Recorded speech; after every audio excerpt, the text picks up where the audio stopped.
உயர்நீதிமன்ற உத்தரவுப்படி பிற்படுத்தப்பட்டோர் ஆணையம் 10 நாட்களுக்குள் மறு சீரமைக்காவிட்டால் அவமதிப்பு வழக்கு.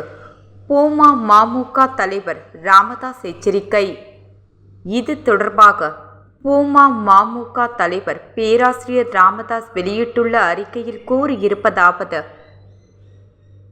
எம்பிசியில் சேர்க்க மீனவர்கள் கோரிக்கை.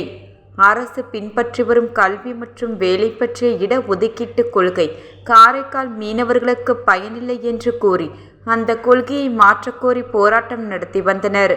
அரசிடம் மனுக்கள் அளித்தனர். தங்களை இபிசி வகுப்பிலிருந்து பிரித்து முன்பு போல் எம்பிசி வகுப்பில் வைக்க வேண்டும் என்ற கோரிக்கையை வலியுறுத்தி வந்தனர்.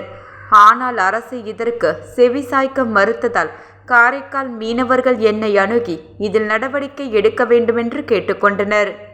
இந்த பிரச்சனையை சென்னை உயர்நீதிமன்றத்திற்கு முன்னாள் பாராளுமன்ற உறுப்பினர் என்ற முறையில் முறையிட்டேன்.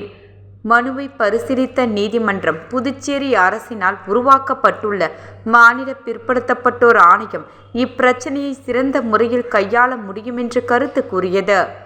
ஆனால் இந்த ஆணையம் செயல்பாட்டில் இல்லை என்ற உண்மையை நீதிமன்றத்தின் கவனத்திற்கு கொண்டு சென்ற போது அரசு தரப்பு வக்கீலிடம் நீதிமன்றம் புதுச்சேரி அரசு எவ்வளவு சீக்கிரம் முடியுமோ அவ்வளவு சீக்கிரத்தில் ஆணையத்தை நியமித்து இந்த ஆணையம் மனுதாரரின் மனுவை விசாரிக்க வேண்டுமென்று ஆணையிட்டது.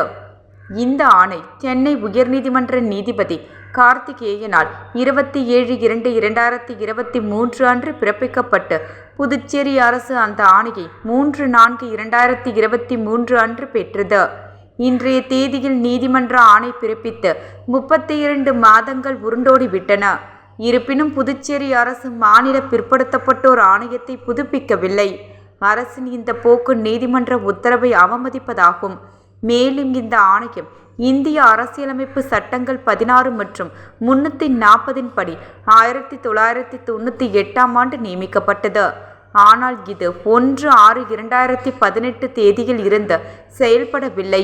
அதற்கான தலைவர் மற்றும் உறுப்பினர்களை அரசு கடந்த 7.5 ஆண்டுகளாக நியமிக்கவில்லை. இது அரசியலமைப்பு சட்டத்தை மீறிய செயலாகும். புதுவை அரசு இந்திய அரசியலமைப்பு சட்டத்தையும் மதிப்பதில்லை, நீதிமன்ற உத்தரவையும் மதிப்பதில்லை. இந்த அரசு நீதிமன்ற உத்தரவை மதித்து இன்னும் 10 நாட்களுக்குள் இந்த ஆணையத்தை மறு சீரமைக்க தவறினால் இந்த அரசின் மீது நீதிமன்றம் மற்றும் அரசியல் அமைப்பு அவமதிப்பு வழக்கு தொடரப்படும் என்று அவர் கூறியுள்ளார்.